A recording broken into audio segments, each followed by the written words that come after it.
Hello, Salamander family!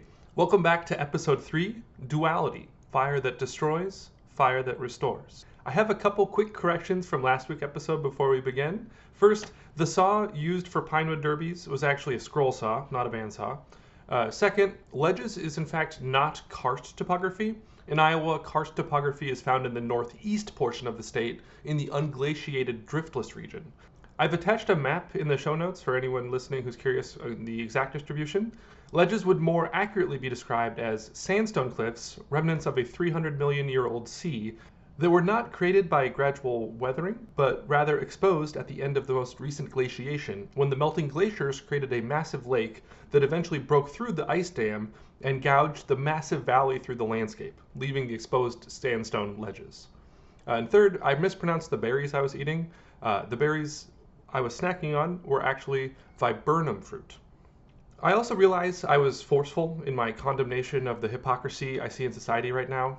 After sleeping on the episode for several days, I'd like to say that I still stand by my words in full, and please let this episode give further context as to why I think intensity, when fueled by pure intention and love and aimed at the powerful, is necessary for the present moment to bring about a regenerative society. And so let's begin. I was a certified nurse's aide for a couple years, almost 10 years ago.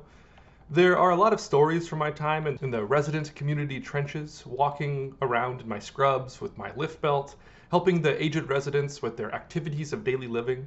Someday I'll do an episode of my experience with meditations on life, aging, death, but today I'm thinking of a specific resident.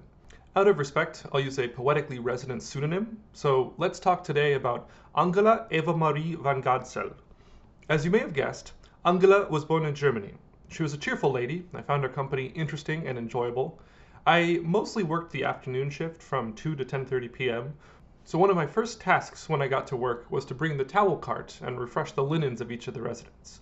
I had Angela teach me a couple German phrases to use when I got to her door, such as, "Hallo Angela, wie geht es Ihnen?" "Hello Angela, how are you?" "Gut, gut. Ich habe de frischen Handtücher." I have the fresh hand towels. Or if I was feeling funny, "Ich habe de feinsten Handtücher." I have the finest hand towels. And then we would laugh, because the finest hand towels was a farce. I was bringing approximately 200 grit sandpaper, good for a 2-for-1 drying and exfoliation process. I would often sit with Angela, talking about her life, her family, her childhood. She showed me photos of her as a child, sitting with her parents, casually pointing out various figures of low-key nobility in the photos, barons and dukes.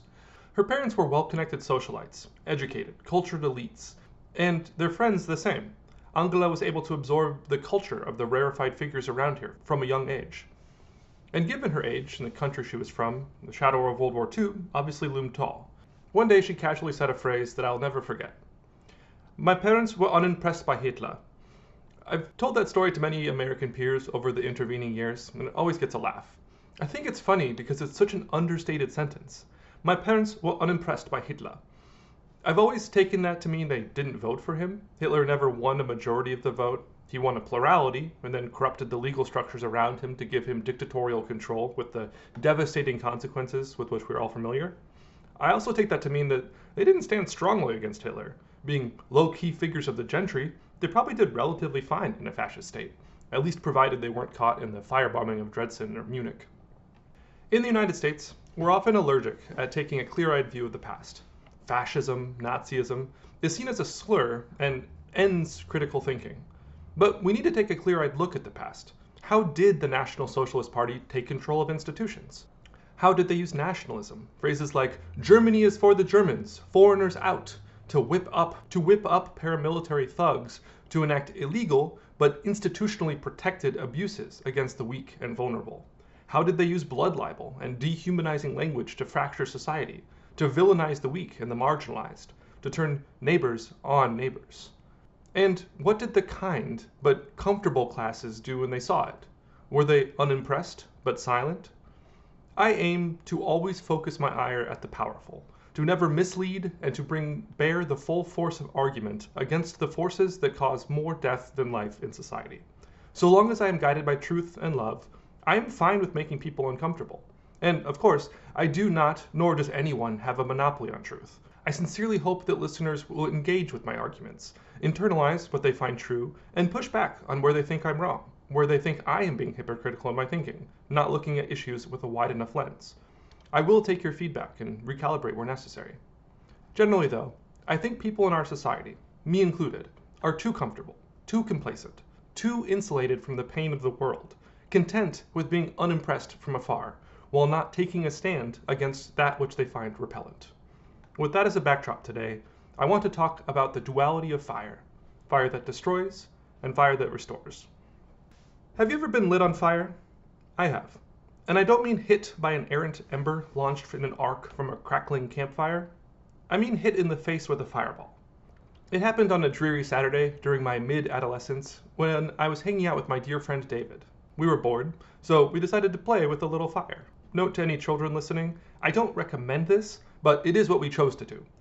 I grabbed a couple of lighters and a bottle of nail polish remover, acetone, a mild accelerant, nothing crazy, and we went outside to my backyard. We lit some pine needles on fire, some little sticks, before deciding to go down to the nearby woods to continue our fun. As fate would have it, we ran into a neighborhood boy and his friend who were doing the exact same thing.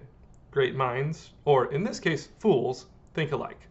They came more prepared than us, having stumbled upon an old rusty metal can of paint thinner, some real firepower. We hiked through the scrub woodlands to the zone where we had for years built forts out of twine and branches. A small creek ran through our little kingdom, and on its shores we began our fun. We built a little fire on the banks, eventually began to dip branches in the paint thinner and run around with little makeshift torches. At one point, the torch of my neighbor boy's friend went out, so he went to replenish it. My neighbor, holding the can of paint thinner, began to pour the accelerant on the stick that had just been lit. Unfortunately, I was standing in front of my neighbor, directly in front of the opening of the can. As you can imagine, the stick that had just been on fire moments ago was not completely extinguished. In the flash of an eye, the paint thinner erupted into flame, traveling into the can before exploding back out as a fireball, straight into my face. The fireball engulfed me, and instinctively, before being consciously aware of what had happened, I turned and dove into the nearby creek. I'm told by my friend David that I made a sizzling noise when I hit the water. I lingered in the water for a moment, but it felt like a stretch of eternity. When I emerged, my friends gathered around me. At this point, I didn't know what I looked like. Would I live with lifelong disfigurement? We began the short, but on that day, long walk home. I recall my neighbor talking quickly at me, insisting that it wasn't his fault, that we didn't need to tell our parents, the blathering of a scared idiot trying to avoid trouble. I remember being acutely annoyed. Blame and fault were the furthest thing from my mind at that point. We were all playing with fire. I was the unlucky one that got hit, but I wasn't scared about punishment. I was scared that my face was going to be permanently deformed. Sincerely, please shut up. When we got home, I took a cold shower. I looked at my face, and the redness had begun to set in. Within a couple hours, my dad came home. I knew this was something I couldn't keep hidden from my parents, so I confronted him in the kitchen and began sharing that we'd been playing with fire in the nearby forest and there'd been an accident. I guess when I was telling him this story, I was hunched forward, wearing another long-sleeve sweatshirt. Paradoxically, my dad is a person that is quite easily frustrated with trivialities, but quite calm in serious times. He asked where I had been burned and was relieved to see that my chest was fine, as he thought I was hiding a much more serious injury on my torso. Fortuitously, the weekend I got burned was right before spring break, and that year my family happened to be traveling to cool, overcast DC as opposed to some ocean destination. That week we went to several museums, including the Smithsonian Natural History Museum. I remember seeing the massive skeleton of a stellar sea cow, Hydroamylus gigas, a massive manatee which was hunted to extinction by sailors in the 1700s due to its slow nature, tasty meat, fat, and hides. I also recall going to the DC Zoo and seeing China's most esteemed emissaries, the giant pandas. As fate would have it, in later life I was friends with a veterinarian student who had interned at the zoo who absolutely hated pandas due to their massive leasing price tag, although I still think that was a bit unfair to the gentle bamboo beasts. Throughout the trip, I would often go to the bathrooms in my ritual of penance to reapply the antibiotic ointment on my blistered cheek. Fortunately, over the course of the week, the cheek healed dramatically. By the time I went back to school the next week, I still had patches of redness on the side of my face, but the blisters had passed, and I was well on my way to full recovery. The fire that burned me was a fire that destroys. I did learn not to play with accelerants, but there was nothing else regenerative about the fire. Our world is filled with destructive fires, literal and metaphorical. Literally, we are seeing year-on-year increases in the scale and intensity of raging wildfires across the West and Canada. The smoke causes spectacular sunsets, but acrid air. These fires, the result of a warming climate with less predictable and abundant rainfalls that fall later and later into the year, are devastating to ecosystems. We are seeing fire of unprecedented intensity in ecologies that do have a history of fire, like the chaparral, but also increasingly in our temperate rainforests. Even ecosystems adapted to fire are facing fires that they are not adapted to, burning with much greater intensity due to decades of misguided fire suppression efforts. In the southern hemisphere, we are seeing logging felling the most biodiverse terrestrial oxygen-producing zones of the planet, followed by intentionally set fires to liberate a modicum of potash to get a couple years of cash crops before the soil loses the trace fertility garnered in the devastation, and then the impoverished farmers burn deeper into the Amazon. This is literal fire engulfing our planet that is devastating to witness. In political systems, I also think that violence is a destructive fire. I now, and for all time, abhor political violence. No matter how repellent a political figure, I do not believe that violence is the answer. For one, violence breeds violence. Condoning political violence rewards the actors willing to use the maximal force least discriminately. I also think that violence is entirely counterproductive. Although I personally loathe Donald Trump, I am very glad he survived his assassination attempts. Had he fallen, he would have for all time have been made a martyr, his sins forgotten to the passage of time, his memory sanctified. Even the failed assassination attempts somewhat bolstered his image, with the photos of him holding his fist up to some an iconic rallying cry. Although I do fear the consequences for our society of a once again elected President Trump, I believe that his poor leadership, the resulting pain in our economy and on everyday people, will result in the tarnishing of his brand of politics, and hopefully give way to a brighter future. This would not have been possible had violence, the fire of destruction, prevailed. However, the power of fire can be harnessed for regenerative purposes, the flip side of the duality. The most literal example of this, in ecology, is prescribed burns, intentionally using fire in fire-tolerant landscapes to restore ecosystem balance and function. On February 20th, 2017, I participated in a prescribed burn of my friend's property down in southeast Iowa, Van Buren County. It's a really special property in Iowa where slightly over 10 acres of the 40-acre property is never-tilled oak savanna. It may seem crazy, but devastatingly little of our state has never been tilled. While regenerative efforts can certainly restore land, there is a vibrancy of the ecology present in these unbroken places that is impossible to replace. The rest of the property had been tilled in the past, but for the last several decades had been grazed as cow pasture, and for a couple years prior had been being restored to prairie. On the day we arrived, conditions were just right to do a prescribed burn. The ground was not too wet, but also not too dry, as to be dangerous. The wind levels were low, and no burn bans were in effect in the county. My friend Jason is a meticulous person and had carefully cut burn breaks around the roughly 10-acre section of the restored prairie that we were burning that day. We had some reserve water ready in the back of a utility four-wheeler, and we were all given rubber flapper tools. Picture thick rectangular flaps, somewhat similar to kickball bases, on the ends of wooden poles. These tools are useful for stamping out the slow-moving fires over the short grass. Fire moves quickly uphill, but slowly downhill. So we started on the higher side of the parcel, working in two teams using candlelight torches, slowly burning the perimeter of the parcel, moving away from each other like a forked fuse going around in a square. We used our flapper sticks to ensure that the fire only burnt inward and didn't creep back through the mowed brake line. We worked our way methodically around the perimeter towards the bottom of the slight hill. When we were reunited in the middle of the bottom section, we were able to take a step back and watch as the fire raced to meet itself in the middle of the field, swirling tornadoes of flame and smoke dancing, the confined conflagration still terrifying to behold. After only a few minutes, the fire burned through the prairie fuel, leaving ash and char along the ground in the densest patches, and charred stems where the fire was slightly less efficient.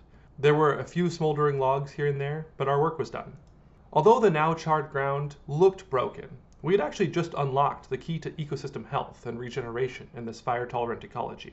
We had just freed the space, at least for a time, from the slow sprawl of eastern red cedars, multiflora rose, and other early succession trees that were beginning to shade out the prairie plants and suffocate the long, low-lying oak branches of the oak savanna edges. I visited the property again towards the end of April that spring, and saw the prairie grasses and hedge apples, trilliums, other spring ephemerals beginning to burst forth from the charred ground. Much of the multiflora rose had died. Some had come back from the roots, but in a much weakened state. I happened to actually make a video that day, and so if you're interested, you can still see it on my YouTube channel. Fire, when appropriately applied in the landscape, can remove the suffocating buildup of duff.